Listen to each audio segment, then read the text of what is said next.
All right, if you haven't heard of Mark Cuban, you're probably living under a rock. Hey folks, this is Jesse with Keeping It Real Finance, a channel that always has your back and tells it like it is.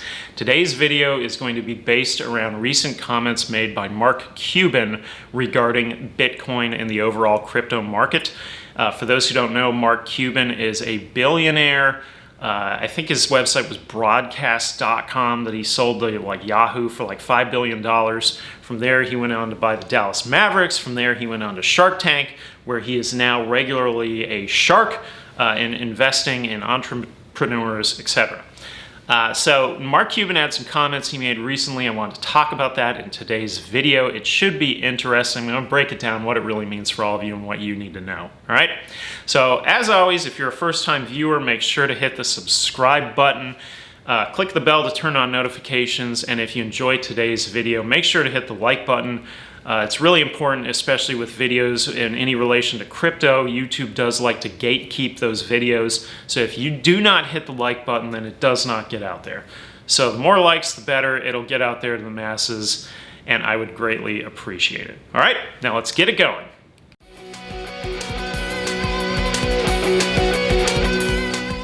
So today's video is all about how the crypto naysayers are good for business for those of us who have crypto portfolios, right?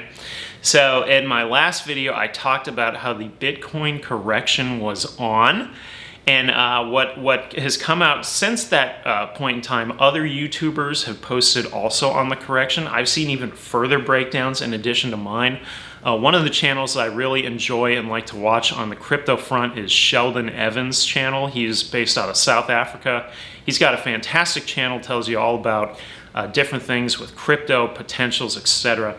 What he was able to prove in his video is that if you actually looked at the Bitcoin chart for the correction that occurred, what triggered it was some massive selling from the whales. Okay, so these are the huge institutional investors, the JP Morgan Chase, the Goldman Sachs type people, right? So there was a massive sell that occurred. What happens is the high frequency traders tag right onto it. They start selling with it, and then small people, the retail investors, me and you, get panicked and we go, oh God, it's the sky is falling. We go ahead and sell, and then lo and behold, who bought right back in to bring it back up? The whales. He was able to prove this by showing that holders of 1,000 Bitcoin or less did predominantly most of the selling, while holders of 1,000 Bitcoin or more did the buying. How? Go figure, right? So this is what we refer to as market manipulation. And apparently this happens regularly in the crypto market, which is why if you have alerts on your Coinbase or your Crypto.com or Binance, whatever, you will see 10% swings on a daily basis where it will be 10% up and 10% down. So this happens because of market manipulation from the whales. So the whales want to sell high, get you to panic, sell your stuff, and then they'll buy right back in low. And so what happens is they continuously accumulate where you lose your position and your money, right? That's what happens. So with that, this video is about some of the comments that Mark Cuban made in relation to this. Cuban has a lot to say, okay? So the first thing Cuban says is, quote, "You're a fool who will lose everything if you take on debt to invest in crypto." Okay, you know, you could probably apply that statement to anything. You take out the word crypto and you say, you're a fool who will lose everything if you take out debt to invest in stocks, okay? You're a fool who would lose everything if you take out debt to invest in cars, okay? I mean, you can kind of put any word you want in there, so that really doesn't say a whole lot, right? He also said, watching the cryptos trade, it's in all caps here, exactly like the internet stock bubble. Exactly, all caps again. I think Bitcoin, Ethereum, a few others will be analogous to those that were built during the dot-com era, survived the bubble bursting, and thrived like Amazon, eBay, and Priceline. Many won't. Okay, again, this is an obvious statement, right? This is like comparing a fantastic stock like Tesla to a pink sheet stock. not all stocks are created equal. Some of them are complete crap. So some of them are really good, and some of them are crap. Okay, they are not all equal. That is never going to happen. Some companies have insanely higher values than others, and the reason why is the cream rises to the top. The rest of the stuff just floats around the bottom. They are not equal. Same thing in the crypto market. Okay, so he then said, crypto, much like gold, is supply and demand driven. All the narratives about debasement, fiat, etc. are just sales pitches. The biggest sales pitch is scarcity versus demand. You know, I don't know if I buy that. You know, I think the biggest sales pitch to me when we're talking about Bitcoin specifically, it is deflationary. There is a set amount, that's all there's ever going to be. The longer this planet goes on, the more a Bitcoin's going to be worth, period. Okay? At some point, I mean, Bitcoin's going to be over $1 million, it'll be over $1 billion as time goes on. It'll just keep going up. That's what's going to happen with Bitcoin. Okay? Now, also, the biggest sales pitch, the second biggest sales pitch that I think comes with it being deflationary is that it is not centrally based. There's not any one government that controls Bitcoin. That's amazing, right? So in the past, everybody always put their money into the US dollar. It was safe. Well, guess what? You know, the US dollar is losing value. It's plummeting. You know, the last 4 years before that, I mean, we've just been going down in value on the US dollar. There was an article that came out just the other day that said over 23% of all of the dollars in circulation were printed just last year. So it's losing value, all right? So in the meantime, what is a better place to put your money? Well, something like Bitcoin, right? It's not controlled by the US and it's deflationary. So that is awesome. Okay, now then he added, let me add one thing. And he's got more than one thing, but let me add one thing. If you're taking on debt that you can't afford to pay back to invest in crypto or stocks or currencies, you are a fool, in all caps, and there is a 99% chance you will lose, in all caps again, everything. Personal disaster stories are built on leverage. So again, this is more fear-mongering that's out there, right? And you know, you could take this same story to you know the card game with Tony Soprano. Well, you don't want a loan from Tony in the middle of the game for $5,000 that you don't have or you can't pay, and then you lose all the money, and then he's looking for you to break your legs because you owe him, you know, $5,000, right? Same kind of thing. So now here, this is kind of interesting too. This is a funny part. So the article goes on to say that in a 2019 interview with Wired, Cuban compared Bitcoin to bananas and said he would rather have bananas than crypto. So you're telling me, Mark, that you would rather have a bushel of bananas, let's say 6 bananas, over 6 Bitcoin, which are currently worth $38,000 a piece. Right.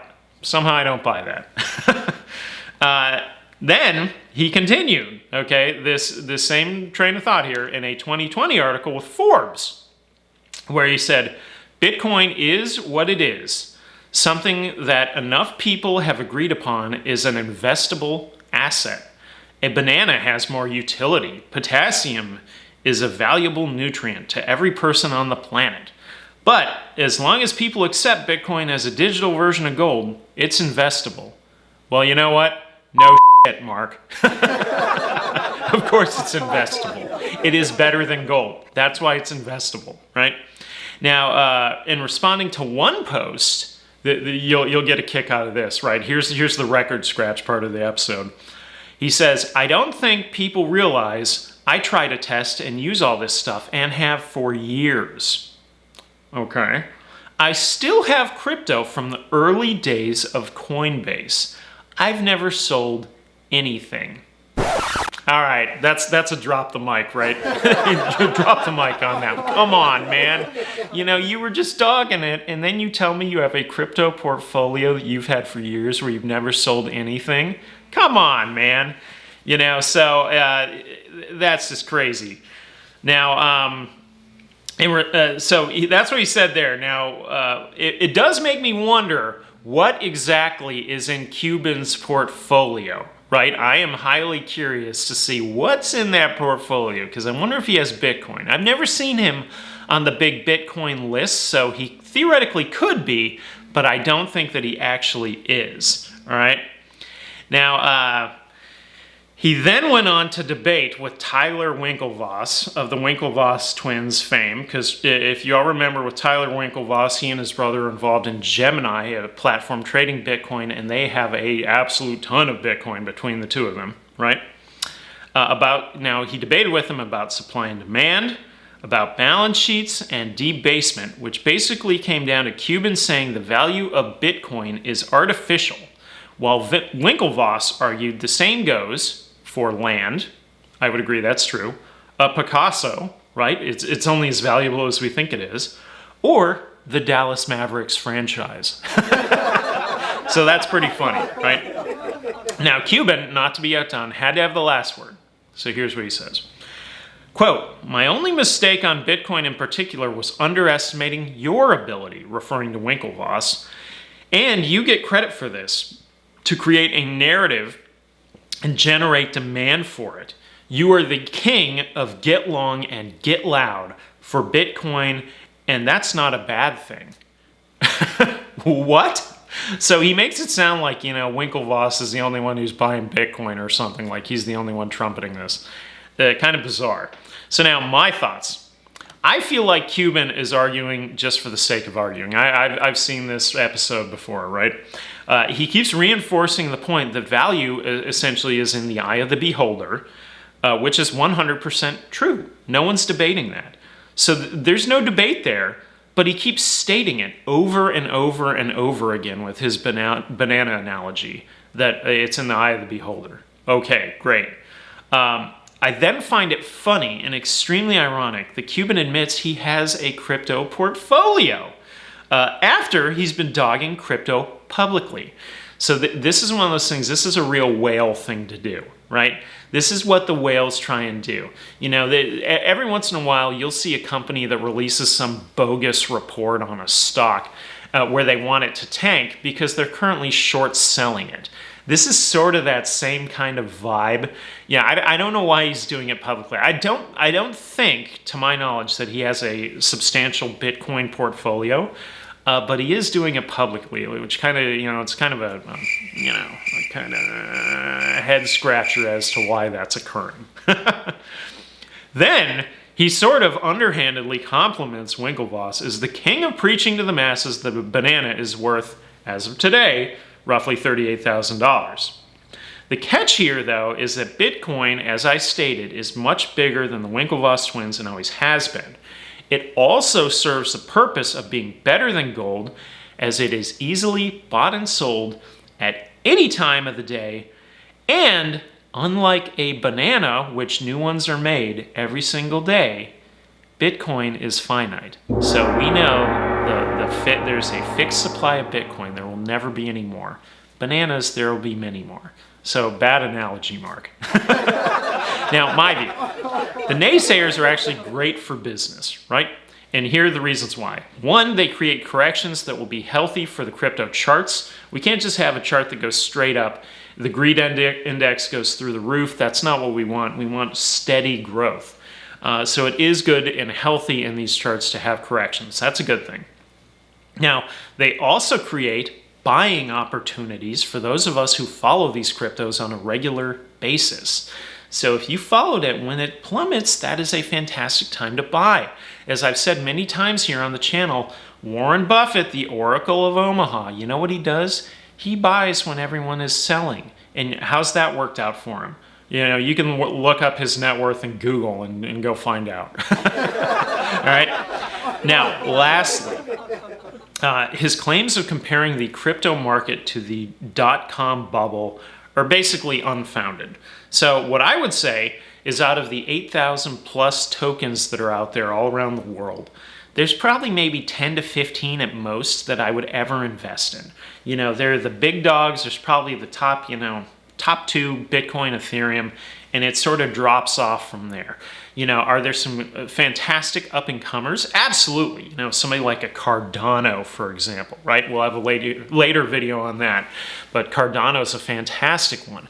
But, really only maybe like 10, maybe 15's pushing it. All the rest of them, probably not worth your time. You know, could you get lucky here and there? Maybe. Would I put a substantial amount of money in them? Absolutely not.